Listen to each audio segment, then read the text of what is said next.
এটা চলে আসতেছিল।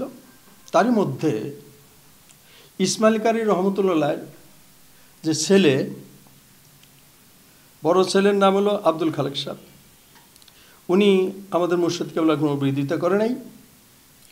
এরপর আব্দুর রহিম সাহেব, ইমামউদ্দিন সাহেব, ওনারাও আমাদের মুর্শিদ কেবলার কোনো বিরোধিতা করেন নাই। কিন্তু একজন ওনারই এক ইসমাইল কারী রহমতুল্লাহ এক ছেলে, ওনার নাম হইল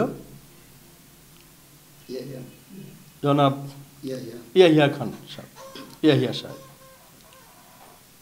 উনি তুমুল বিরোধিতা করেন, প্রচণ্ড বিরোধিতা করেন। আমাদের মুর্শিদ কেবলার উপর বিভিন্ন কুয়া খাইতে কইরা ওনার প্রতিহিংসা হলো যে পীর আসলে আমার বাপে, আমার বাপের বাড়িতে আমি পিরালি করুম। কারণ পাশের গ্রামের বরকতুল্লাহ খান যদিও আমার বাপের কাছে 13 বছর ছিল, তা হ্যাঁ তো বাপ না, সে কেন পিরালি করব? পিরালি আমরা করব। তো আপনাদের তো পিরালি করতে কেউ নিষেধ করে নাই, আপনারা করেন। বরকতুল্লাহ খান বলে নাই যে তোমরা পিরালি করো না। বরকতুল্লাহ বলছে আমার আল্লাহ পাকের পক্ষ থেকে কারি সাহেবের কাছে যে ছিলাম, উনার ঠিক আছে দায়িত্বপ্রাপ্ত হয়েছে, এই দায়িত্ব আমার পালন করতেই হবে। উনি এটা পালন করছে। দায়িত্ব পালনের ভিতর উনি আউলিয়াদের জীবনী, ইসমাইল কারী রহমতুল্লাহ সম্পর্কে ওনার সাথে কী কথাবার্তা রয়েছে, 13টি বছর ছিলেন, সেই সমস্ত ঘটনাবলী বলতেন। ইসলামের বর্তমান কি পরিস্থিতি, বিভিন্ন দলে দলে বিভক্ত হয়ে গেছে, ঐক্য হওয়ার খুব বিশেষ প্রয়োজন। ঐক্যই উনি লেখাও দিয়েছেন, ওনার লেখালেখির ভিতরে আছে ঐক্যই শান্তি, অনৈক্য অশান্তির মূল, ওনার লেখার ভিতর আছে। কাজে উনি বিশ্ব মুসলিম জাহানকে ঐক্যবদ্ধ হওয়ার জন্য, বিশেষ করে বাংলাদেশে ধর্মীয় যত দল আছে এদেরকে ঐক্যবদ্ধ হয়ে এক নীতি, যেহেতু আমাদের আল্লাহ এক, রসুল মুহাম্মদ সাল্লাম একজনই, এবং কোরআন একই কোরআন, আরবি কোরআন সব একই কোরআন, আমরা কেন দলে দলে বিভক্ত হয়ে গেলাম? নিশ্চয়ই আমাদের কোথাও গলদ আছে, আমাদের ভুল বুঝাবুঝির কারণে আমরা হয়েছে। এই ভুল বুঝাবুঝি ত্যাগ করিয়া ঐক্যবদ্ধ হইয়া আমাদের ধর্ম পালন করা খুব বিশেষ প্রয়োজন। উনি এগুলি বলতেন আমাদের। ইয়াহিয়া সাহেব হিংসার বশবর্তী হইয়া কিছু লোকদেরকে সংঘবদ্ধ করিয়া আমাদের বিরুদ্ধে প্রচণ্ড বিরোধিতা করেছে। ইয়াহিয়া সাহেব মারা গেছেন। তিনার ছেলে মিজানুর রহমান, জনাব মিজানুর রহমান, উনি ওনার বাপের সেই পদ ধরছে। ওনার কথাই যত পিরালি হোক, যাই কিছু হোক, তোমরা আমাদের এখানে আইবে, আমাদের এনে চিনি সাবজ যা আছে আমাকে এনে দিবা, তোমরা বরকতুল্লাহ হেনে যাও কেন? প্রতিহিংসার বশবর্তী হইয়া আরও কিছু লোকজন লইয়া উনি আমাদের যে দরবার এলাহি জামে মসজিদ, এই মসজিদটাকে ভাঙচুর করেছে, অগ্নিসংযোগ করেছে। এমনকি ভেকু ভাড়া করে আই না, ভেকু দিয়া যে প্রাচীর ছিল, ওয়াল ছিল, ওয়ালও ভাঙছে, মসজিদ ভাঙছে। এবং আমাদের মুর্শিদ কেবলার যে বসত ঘর ছিল, যেখানে বসবাস করতো, এটাও 2 তলা বিল্ডিং ছিল, এটাও ভেকু দিয়া ভাঙ্গিয়া তার ভাঙ্গিয়া একেবারে সর্বনাশ করে ফেলাইছে, ওয়ালও ভেঙে ফেলাইছে, অগ্নিসংযোগ করেছে। তো এগুলো খুবই পরিতাপের বিষয়, দুঃখের বিষয়। তা সেও আমাদের ভাই। ইসমাইল কারীর ছেলে যে, সে ইসমাইল কারীর ছেলে তো আমাদের শত্রু হওয়ার কথা না, ভ্রাতৃত্ববোধ হওয়ার কথা। তা না হইয়া ওনার কাছে আমরা বহুত গেছি, বহু বলেছি। উনি কিছুতেই আমাদের সাথে একমত হইতে রাজি না, আমাদের কাছে শুনতেও রাজি না, বিরোধিতা করিয়ে যে বসে। বসুন্ধরা ডায়াপেন্ট এখন আরো উন্নত। এই হট এয়ার থ্রো টপশিট দ্রুত শোষণ করে সোনামণিকে দেয় কোমল অনুভূতি। এরপরে ওনার ছেলে ইয়াহিয়া সাহেবের ছেলে যে মিজান সাহেব, উনিও আছে আমাদের।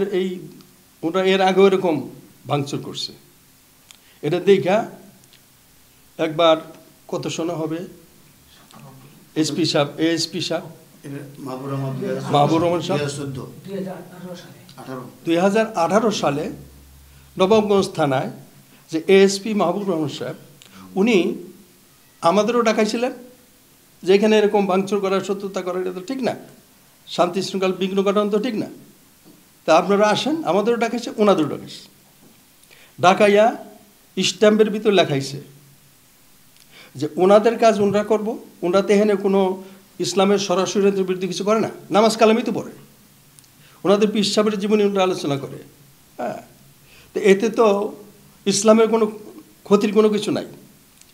কাজী কারো বিরোধিতা কেউ করা পাবেন না। আপনারা আপনাদের বাপের বাড়িতে, মিজান সাহেবরা বলছে, আপনার দাদার বাড়ি বাপের বাড়ি এখানে ইসলামের প্রচার প্রসার করেন, ওনারা কোনো বাধা দিব না।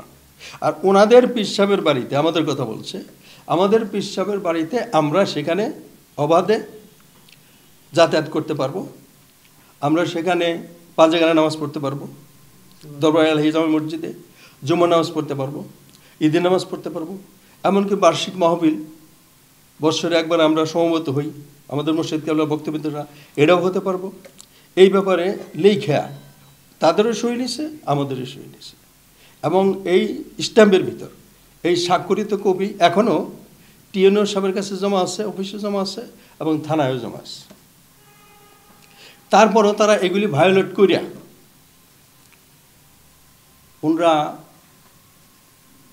আমরা ওনাদের সাথে মিশার জন্য, এমনকি ওনাদের দাওয়াত দেওয়ার জন্য আমরা চেষ্টা করেছি, কিন্তু ওনারা একজন বলিষ্ঠ আওয়ামী লীগের নেতা ছিল, ওনার মানে সালমান এফ রহমান।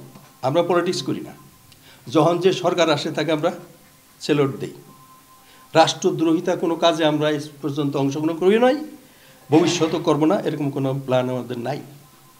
আমরা যখন যে সরকার হয় তাকে সেলট দিই। ওনারা সেই সালমান এফ রহমানের সহযোগিতায়, ক্ষমতা লাগে না কিছু করতে গেলে, এই ভাঙচুর এগুলি করেছে। আমাদের দরবার শরীফ এবং দরবার এলাহি জামে মসজিদ এবং আমাদের মুর্শিদ কেবলার বাসভবন, এটা কেন ভাঙচুর করলেন? এটা কিন্তু খুবই পরিতাপের বিষয়, দুঃখের বিষয়। আমরা দুঃখের কথা কার কাছে বলবো? এখন বাংলাদেশের জনগণ জানুক যে মুসলমান হইয়া এক নবীর কলমা পইরা একই কোরআন মাইনা মসজিদ জ্বালান পোড়ান করে কোনো মুসলমান, এইটা সকল মুসলমানের ব্যথা লাগার কথা। যারা ভাঙছেন তাদের কাছে আমার সবিনয় আবেদন নিবেদন যে আপনারা এহেন ক্ষতিজনক কোনো কাজ করবেন না, কাউরে ভাঙচুর করবেন না। এমনকি বিভিন্ন দল, বিভিন্ন মত, বিভিন্ন কিছু আছে, কারোর সঙ্গে কারো এরকম সংঘর্ষে লিপ্ত হবেন না। যদি কেউ দেখেন যে ইসলামের পরিপন্থী কাজ করতেছে অথচ ইসলামের নাম দিয়া, তা আপনারা আইন আদালত আছে যান, সে দোষী সাব্যস্ত হলে তার বিচার করেন, আমার বিচার লোক করেন। কিন্তু তা না করিয়া আপনারা এরকম ভাবে ভাঙচুর করা, 7ই আগস্ট সকাল 9টায় ওই বাড়িতে তেমন কেউ ছিল না। আমাদের মুর্শিদের ছোটো ছেলে আবদুল্লাহ খান, উনি ফজর নামাজ পড়ে একটু শোয়া ছিল। হঠাৎ করে মনে প্রচণ্ড আওয়াজ, ওই ভেকুতিয়া যে ওয়াল ভাঙতেছে, এই আওয়াজ শুনে সে জাগছে, জাগিয়ে অবস্থা উনি কোনো রকম বাইসে আসছে, পলাইয়া চলে আসছে, তাতে ওনাকে ধরতে পারে নাই। ধরতে পারলে বোধহয় ওনাকে মেরিয়ে ফেলাইতো, এরকম পরিস্থিতি। এগুলো যদি আমরা ভাইয়েরা করি, একই পীরের আপনি ছেলেই হন আর সে ভক্তই হোক, রক্তের সম্পর্কের সঙ্গে আর ভক্তের সম্পর্কের সঙ্গে এরকম সংঘর্ষ হবে কেন? দরবারে এলাহি জামে মসজিদ ভাঙার বিভিন্ন হুমকি দেওয়ার কারণে এবং দরবার শরীফ যাতে আক্রমণ না করতে পারে, হ্যাঁ, ধর্মীয় কার্যক্রম চালু থাকে, এই জন্য আমরা বিজ্ঞ সহকারী জজের দরবারের দেওয়ানি মোকদ্দমা করি। উনি মোকদ্দমা শুনে আনতে ওখানে অস্থায়ী নিষেধাজ্ঞা জারি করে। আসামিদেরকে 7 দিনের মধ্যে জবাব কারণ দর্শানোর নোটিশ দেয়, কিন্তু তারা অদ্যাবধি নোটিশ জবাব দেয় নাই বিধায় এখনও সেই অস্থায়ী নিষেধাজ্ঞা বহাল আছে।